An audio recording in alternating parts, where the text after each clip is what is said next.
अपने रिश्ते नातों को, फैमिलीज़ को, बीवी बच्चों को, माँ बाप को, दोस्त अहबाब को, भाई बहनों को, the whole of the world को एक डिफरेंट पर्सपेक्टिव से ना देख देख के देख लें ज़रा थोड़ी देर।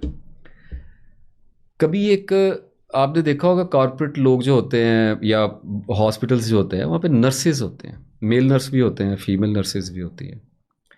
तो आपने कभी देखा है वो मरीज़ की देखभाल कैसे करते हैं? जितना आप हाई पे करते चले जाते हैं, कॉर्पोरेट आप सर्विसेज लेते चले जाते हैं, उतना ज़्यादा आपको केयर, हेल्थ केयर ज़्यादा मिलनी शुरू हो जाती है।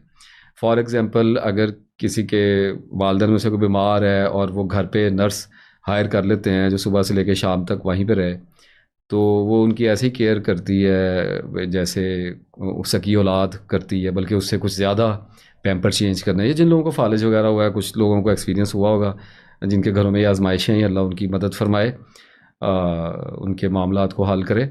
लेकिन वो सारा दिन सर्विस देती है, वो जो नर्स या देता है जो भी होता है। तो वो खाना भी खिलाएगा, दवाई भी देगा, बातें भी करेगा, ख्याल भी रखेगा, पंखा वगैरह, टोटल वो एक माँ की तरह केयर करता है।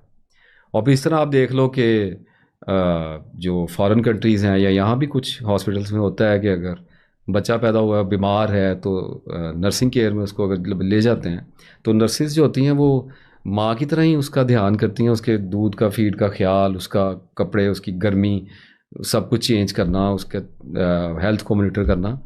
तो more than a mother take care होती है।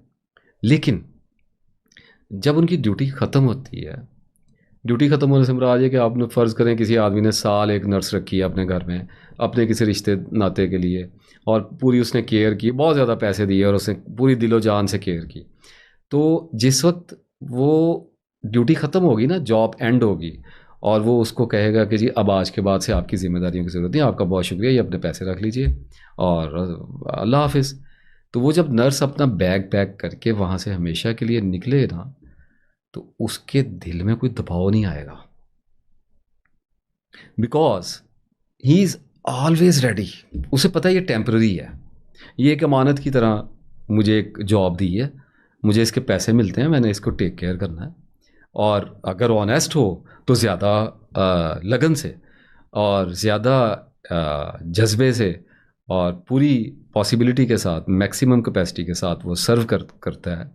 लेकिन आप उसे जब भी छोड़ जाने का कहें, या पेशेंट अल्लाह को प्यारा हो जाए या ठीक हो जाए और उसकी खिदमात की ज़रूरत ना हो और उसे जाने को कह दिया जाए, तो वो अपना बैग उठाएगा और वो हंसी खुशी वहाँ से चला जाएगा। इसके साथ साथ उसके दिल में एक और भी फीलिंग होगी कि I have done a good job.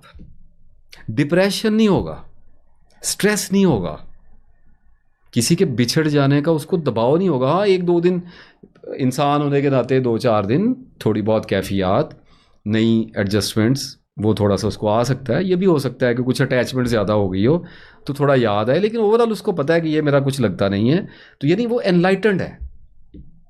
तो अगर ये पर्सपेक्टिव अपनी ज़िंदगी में लाया जाए, मैं जब भी बात करता हूँ ना, मेरे पास लोग कोई आ जाएं या मैं वीडियो में बात करूँ, तो मुझे एक लैशबैक ज़रूर आया कि जी आप अब बच्चों को भी ना देखें, अब थोड़ा बहुत पैसा भी ना कमाएं, तुसी तो बिल्कुल ही गल ही मुका देंदे हो।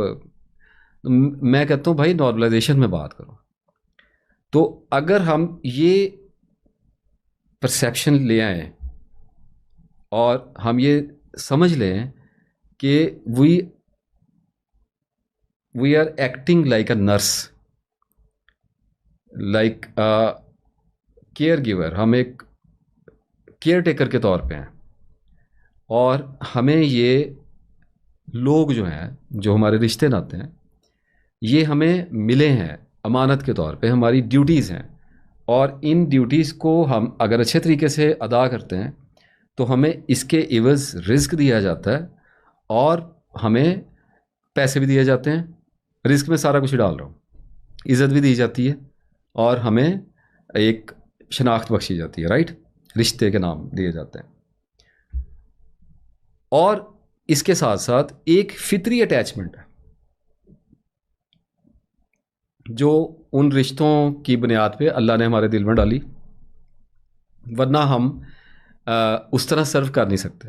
जैसे अगर माँ को 9 महीने का हमल ना करवाया जाए उस तकलीफ़ से, तो अपने बच्चे को इतना ज़्यादा डीपली उसके साथ अटैच नहीं हो सकती। जितनी ज़्यादा तकलीफ़ के बाद कोई चीज़ मिलती है उतनी ज़्यादा उसके साथ आपकी बॉन्डिंग अटैचमेंट होती है। अटैचमेंट्स पे अगर मुझे याद रहा तो मैं बात करूँगा, क्योंकि मैं बहुत डेप्थ में गया हूँ इस वक्त।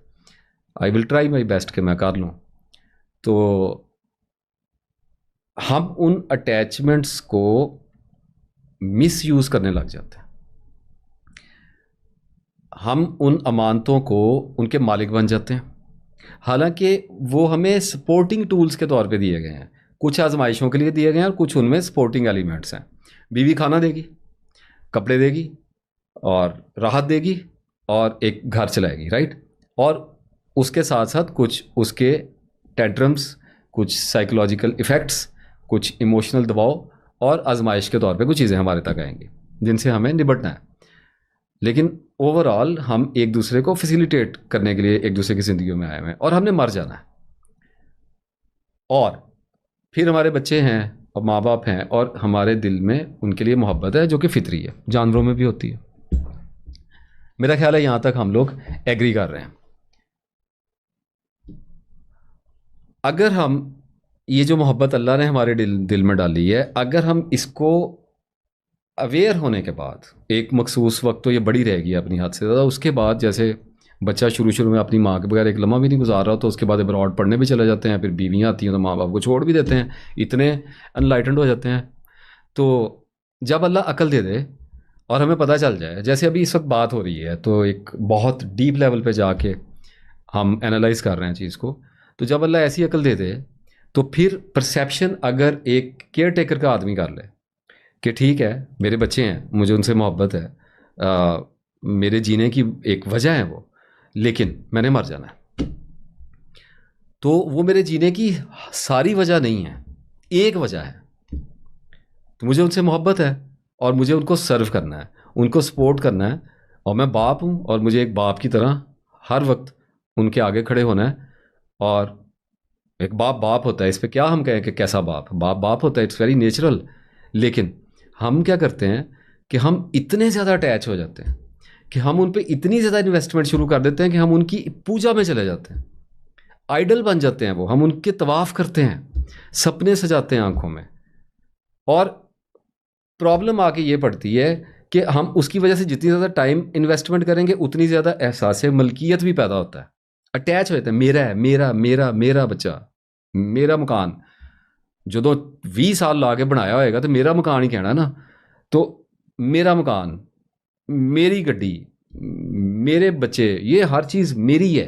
तो ये एक सेंस ऑफ ऑक्यूपेशन है, एक ओनरशिप की मलकियत है जो सेल्फ के अंदर एक अवेयरनेस के तौर पे इंस्टॉल होती है। और ये अटैचमेंट से बात बढ़ के मलकियत में चली जाती है, पोजेस कर लेते हैं हम, ऑब्सेशन का शिकार हो जाते हैं। और जिस आदमी को, जिस भी कोई चीज़ होगी, याद रखना, कोई भी ऑब्जेक्ट होगा या कोई ह्यूमन बीइंग होगा, एक ही बात है, दुनिया में 3 चीज़ें देखोगे, ऑब्जेक्ट, फॉर्म एंड शेप, चौथी कोई चीज़ नहीं है।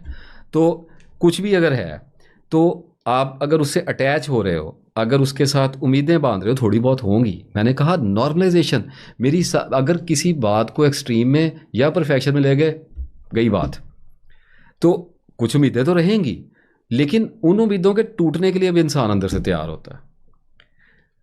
अगर फिर बहुत ज़्यादा उम्मीदें लगाते हो किसी भी चीज़ के साथ, और मैंने देखा है, अभी जो मैंने अभी आपसे बात की, दरख्त हो तो अटैचमेंट है ना, लेकिन अब एक और ही तरह की जगह पे हूँ अल्लाह के फजल से, उस पर बात नहीं करना चाहता। तो लोग अटैच हो जाते हैं चीज़ों के साथ, पत्थरों के साथ अटैच हो जाते हैं, दीवारों के साथ, कमरों के साथ, पुराने मकानों में जा के देखते हैं, होता नहीं है, नॉस्टैल्जिया हो जाता है लोगों को, इतनी अटैचमेंट है, रोते हैं जाके, पुराने गाने सुन के रोते हैं, पुराने लोगों से मिलना चाहते हैं। तो हम अटैच जिस भी चीज़ से होंगे, वो कोई शय या कोई इंसान है, तो वो याद रखो वो कॉन्स्टेंटली एनाइलेशन के प्रोसेस में से गुजर रहा है। तो ये प्लैनेट जो है ये एनाइलेशन का है, ये फना का मुकाम, इसका एक मतलब है कि the only change is constant. सबात एक तो गई और को है ज़माने में, तो चेंज आ रहा है। अब बंदा भी बदल रहा है और शै भी बदल रही है, पुरानी हो रही है, बोसीदा हो रही, मेंटेनेंस में लगे रहोगे। बंदे की तरफ ध्यान किया, कोई भी रिश्ता रहता है, वो कॉन्स्टेंटली अपनी ज़हनी हालत को चेंज कर रहा है, इवॉल्व कर रहा है, तो आपकी ग्रिप लूज हो रही है, और ग्रिप लूज होने के चक्कर में फिसल रही है, तो उसको पकड़ने के लिए और जोर लग रहा है। Getting it? तो इन्वेस्टमेंट बढ़ रही है, इन्वेस्टमेंट बढ़ रही है तो दबाव लग रहा है, रिसोर्सेज यूज होते हैं। Mind is a resource, money is resource, time is resource. लगा रहे, फूंक रहे, और उसके नतीजे में डिप्रेस हो रहे हैं। औलाद, जिंदगी दे दी औलाद को, औलाद ने घर से निकाल दिया, मारे गए। पता नहीं, मैं कहता हूँ गम तो है, दुख की बात तो है। किस कमबख्त ने कहा है कि कोई परवाह नहीं, आती है, हिट आएगा। मरने वाली क्या बात है इसमें, रोग बनाने वाली इसमें क्या? दुनिया में वाकया होता है, हो गया। अगर उम्मीद ना पाली होगी तो हिला नहीं सकेगा कोई। एक तो वो नॉर्मलाइज कर जाएगा रिलेशनशिप के स्ट्रेस को, डिप्रेशन को, और डिज़ायर्स की हैबत को नॉर्मलाइज कर जाएगा, सबसाइड कर जाएगा।